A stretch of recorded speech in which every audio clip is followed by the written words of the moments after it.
Good evening मेरे प्यारे बच्चों। तो आप सभी का एग्ज़ाम बहुत ही अच्छा गया होगा और आज हमारा जो क्लास 12th हेल्थ केयर का एग्ज़ाम हुआ उसका आंसर की आप लोग जल्दी से मिलाइए और हमें ज़रूर बताएं कि क्या रहा आप लोग का फाइनल स्कोर। तो सबसे पहले हम प्रश्न की ओर चलते हैं। 1 से 15 तक हमारा बहुविकल्पीय प्रश्न पूछे गए थे, जिसमें से प्रश्न संख्या 1 पूछा गया है कि मेडिकल रिकॉर्ड प्रबंधन के लिए क्या आवश्यक है। तो कह रहा है सटीकता, उचित फाइलिंग और भंडारण, और सी कह रहा है गोपनीयता। तो इस प्रश्न का सही आंसर क्या हो जाएगा मेरे प्यारे बच्चों? ऑप्शन नंबर डी के साथ चला जाएगा, इनमें से सभी।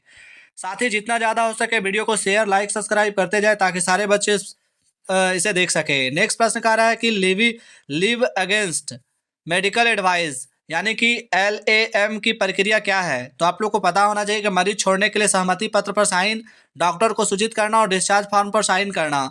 तो इस प्रश्न के लिए आप लोग हमें जरूर कमेंट में लिखें कि इसका आप लोग ए बना के आए या फिर बी। नेक्स्ट प्रश्न की ओर चलते हैं। प्रश्न संख्या 3 कह रहा है मेरे प्यारे बच्चों, प्रश्न संख्या 3 कह रहा है कि बायोमेडिकल वेस्ट को डिस्पोज करने के लिए मेडिकल सुप्रिटेंडेंट की क्या ड्यूटी है। तो आप लोग को पता है कि उचित वर्गीकरण और निस्तारण सुनिश्चित करना उनका ड्यूटी होता है। तो ऑप्शन नंबर ए इसका करेक्ट आंसर होगा।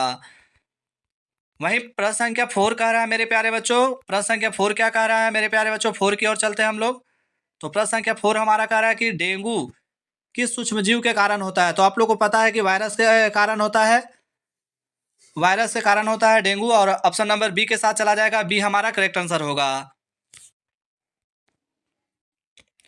नेक्स्ट हम 5 नंबर प्रश्न की ओर चलते हैं, जिसमें से कह रहा है 5 नंबर हमारा प्रश्न पूछा गया है कि बायोमेडिकल वेस्ट की ट्रांसपोर्टिंग के दौरान क्या सुनिश्चित किया जाना चाहिए। तो आप लोग को पता है कि उपयुक्त सुरक्षा उपकरणों का उपयोग करना चाहिए, यानी कि ऑप्शन नंबर ए इसका करेक्ट आंसर होगा। अब हम नेक्स्ट प्रश्न 6 हमारा क्या पूछा गया है कि एक फिजियोथेरेपिस्ट की मरीज की देखभाल में क्या भूमिका होती है। तो मूल्यांकन करना, उपचार योजना बनाना, पुनर्वास करना, ऑप्शन नंबर डी के साथ चला जाएगा, इनमें से सभी। काफ़ी अच्छे प्रश्न पूछे गए हैं और आप सभी अच्छे से बनाकर भी आए होंगे। तो जितना ज़्यादा हो सके आप लोग आगे की तैयारी भी करते रहें। नेक्स्ट 7 नंबर का रहा है कि फिजियोथेरेपी में रोम का संक्षिप्त रूप किसके लिए उपयोग किया जाता है। तो आप लोग को पता है कि मांसपेशियों का घूर्णन के लिए किया जाता है, ऑप्शन नंबर डी इसका करेक्ट आंसर होगा। 8 नंबर प्रश्न क्या पूछा गया मेरे प्यारे बच्चों कि फिजियोथेरेपी में निम्नलिखित में से कौन सा उपकरण फुफ्फुस प्रसारण द्वारा श्वसन कार्य में सुधार के लिए उपयोग किया जाता है। तो इस प्रश्न को हम आप लोग के लिए छोड़ रहे हैं यहाँ पे, इंटेंसिव स्पायरोमीटर या फिर हार्ट पैक। आप लोग जल्दी से हमें कमेंट में लिखें कि ये दोनों में इसका सही आंसर क्या होगा। नेक्स्ट प्रश्न संख्या 9 कह रहा है मेरे प्यारे बच्चों कि राष्ट्रीय प्रतिरक्षीकरण कार्यक्रम में सभी टीके शामिल है सिवाय सिवाय किसके मेरे प्यारे बच्चों? तो प्रश्न संख्या 9 का जो हमारा करेक्ट आंसर होगा ऑप्शन नंबर ए के साथ चला जाएगा, BCG। BCG को शामिल नहीं किया गया, बाकी बाद इन सभी को शामिल किया गया है। अब हम नेक्स्ट प्रश्न की ओर चलते हैं। 10 नंबर प्रश्न हमारा पूछा गया है कि टीकाकरण के बाद कौन सा सामान्य दुष्प्रभाव होता है। तो आप लोग को पता है बुखार आते हैं, त्वचा पर चकत्ते निकलते हैं, सिर दर्द, ऑप्शन नंबर डी के साथ चला जाएगा, डी हमारा करेक्ट आंसर होगा। 11 नंबर प्रश्न कह रहा है कि उस पद को पहचाने जो यह सुनिश्चित करने के लिए उपयोग किया जाता है कि शल्य चिकित्सा उपकरण सूक्ष्मजीवों से मुक्त है। तो स्टेरिलाइजेशन होगा, ऑप्शन नंबर डी के साथ चला जाएगा, डी हमारा करेक्ट आंसर होगा। वहीं प्रश्न संख्या 12 कह रहा है कि घाव की ड्रेसिंग के लिए समानता कौन सा सामग्री उपयोग किया जाता है। तो गॉज का किया जाता है, ऑप्शन नंबर ए इसका करेक्ट आंसर होगा। नेक्स्ट प्रश्न संख्या 13 हमारा क्या कह रहा है मेरे प्यारे बच्चों की निम्नलिखित में से कौन सा दवा देने का सामान्य मार्ग नहीं है। इम्प्लांटेशन नहीं है, ऑप्शन नंबर सी के साथ चला जाएगा। वहीं 14 नंबर हमारा कह रहा है कि रक्तचाप मापने में खाली स्थान और दोनों नाड़ी का उपयोग किया जाता है, एपिकल और ब्रेंचियल का या फिर रेडियल और एपिकल का। जल्दी से आप लोग हमें कमेंट में लिखें कि इस प्रश्न का सही आंसर आप लोग ने क्या बना कर आए हैं। वहीं 15 नंबर प्रश्न कह रहा है कि एक ठोस खुराक रूप में दवा का पदार्थ पानी में घुलने वाली खोल या आवरण में बंद होता है, उसे क्या कहते हैं। तो उसे कैप्सूल कहते हैं, ऑप्शन नंबर बी के साथ चला जाएगा, बी हमारा करेक्ट आंसर होगा।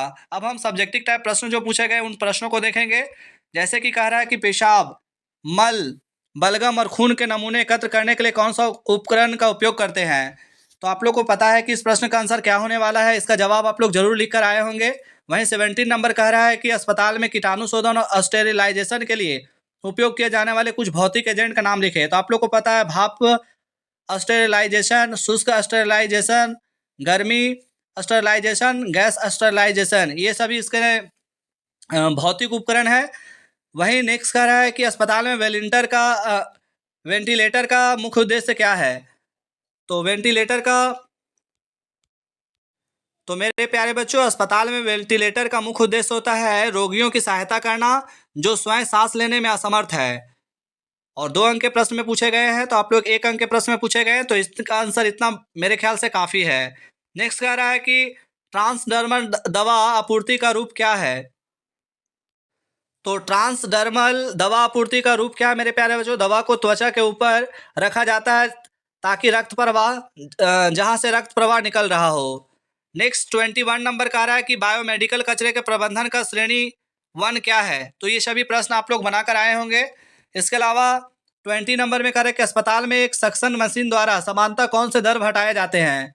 तो मेरे प्यारे बच्चों, वो हटाए जाते हैं, उसमें से क्या क्या हमारा हो जाएगा, जैसे कि खून हो गया, बलगम हो गया, थूक हो गया, इन सभी को हटाया जाता है।